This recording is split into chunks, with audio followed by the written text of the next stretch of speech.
Cause में इतनी देर से आपको पीसीओडी का ट्रीटमेंट नहीं बताया मैंने, मैंने कॉज बताया जी। अब ट्रीटमेंट क्या है? दवाई बेचना नहीं है, ट्रीटमेंट अपनी डाइट ठीक कर लो, अपना लाइफस्टाइल ठीक कर लो, टाइम से सो, टाइम से उठो, नीचे बैठ के पेशाब करो। अब एक बात बताओ, इसमें क्या शर्म है कि अगर सारा भारत नीचे बैठ के पेशाब करने लग जाए? क्या शर्म है इसके अंदर? डॉक्टर ने कहा है अंग्रेजी सीट पे टॉयलेट करना है, आप कुंडी लगा लो, अंदर कैसे बैठ के कर रहे हो, कौन देख रहा है आपको? हमारी दादियां परदादियां, हमारी जो बड़ी लेडीज है घर में, वो बाथरूम में जाके नीचे बैठ के यूरिन करती थी और बाद में एक डिब्बा पानी डाल देती थी। यूरिन उनकी बॉडी से ही तो निकला है, आप ही के पिए गए पानी, आपके पिए गए दूध, उसी का ही तो वेस्ट ही तो है बॉडी का वो जी। तो उससे बुराई क्या है इसमें जी?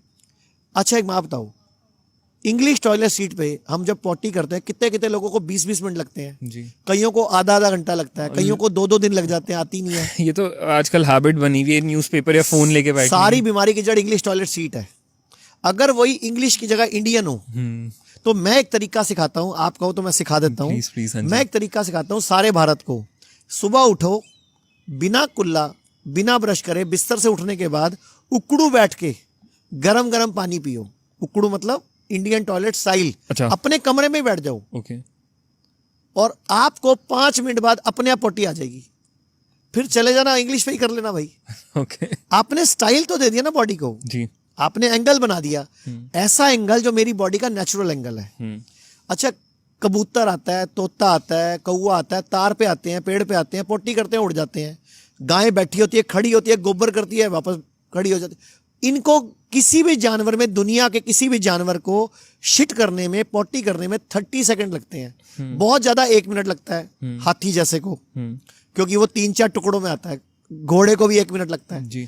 उसके अलावा दुनिया में एक इंसान ही एक ऐसा जानवर है जिसको पूरा पूरा दिन लग जाता है, कई बार आधा घंटा लगता है, कई बार 50 मिनट लगता है, कई बार 3-3 दिन नहीं आती, कई बार 7-7 दिन ही लोगों को पोटी आती, सूख जाती है, उंगलियां मार मार के डॉक्टर जाके निकालते हैं, उनके अंदर सख्त हो जाती है, फिर बवासीर होती है, फिशर होता है, फिस्टूला होता है। सारा खेल आपके पेट से गंदगी निकलने का है। मैंने एक श्लोक बताया था, सर्वेषाणाम रोगाणाम निदानम कुपिता मला, कि सर्व रोगों का एक ही इलाज है, कुपित मल को निकाल दो। तो हम कुपित मल लेकर घूमेंगे तो मुझे सेक्स रोग भी होंगे, जोड़ों का दर्द भी होगा, बीपी भी होगा, शुगर भी होगी, किडनी फेल भी होगी, लीवर खराब भी होगा, कैंसर भी होगा, जॉइंट पेन भी होगा। सारी बीमारियों का एक ही इलाज है, कुपित मल को निकाल दो जी। अब वो कुपित मल आया कहाँ से? हमारी बॉडी जो भी खाती है, हम जो भी खाते हैं खाना, इससे आयुर्वेद कहता है रस बनता है, रस से बनता है रक्त जी, फिर बनता है मांस, मेद, अस्थि, मज्जा, शुक्र और ओज यानी कि इम्यूनिटी, यानी कि 8वें नंबर पे हो जाता है इम्यूनिटी, 8वें नंबर पे है।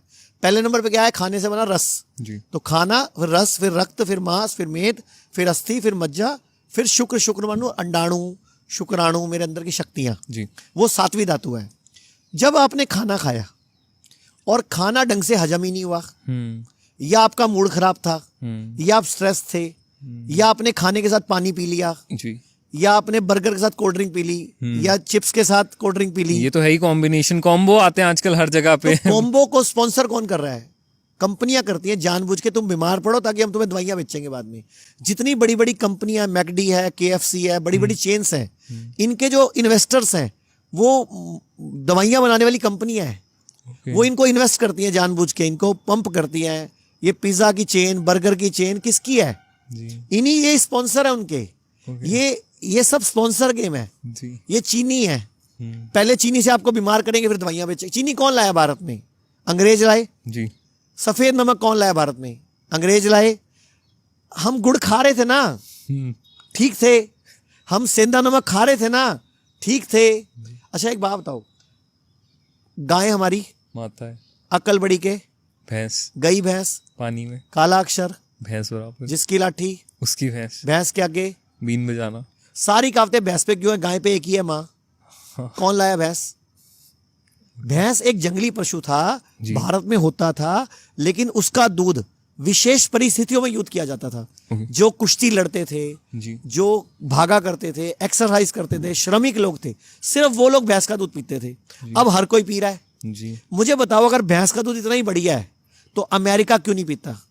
Europe, Germany, America, Australia, New Zealand, London, मतलब कहीं भी बड़े से बड़े कंट्री में, कोरिया में, जापान में, जो वर्ल्ड की लीडर कंट्री है, वहां भैंस का दूध क्यों नहीं पीता? ऐसे और ज्यादा अगर भैंस का दूध इतना ही जानकारी के बढ़िया लिए है हमारे चैनल तो को वो लाइक दूध क्यों कमेंट नहीं शेयर पीते? मुझे सिर्फ ये सब्सक्राइब बता जरूर दो। करें। उनको पता है कि ये दूध मेरी बॉडी जल्दी से हजम नहीं अगर दूध हजम करना है भैंस का, पी लो, मुझे कोई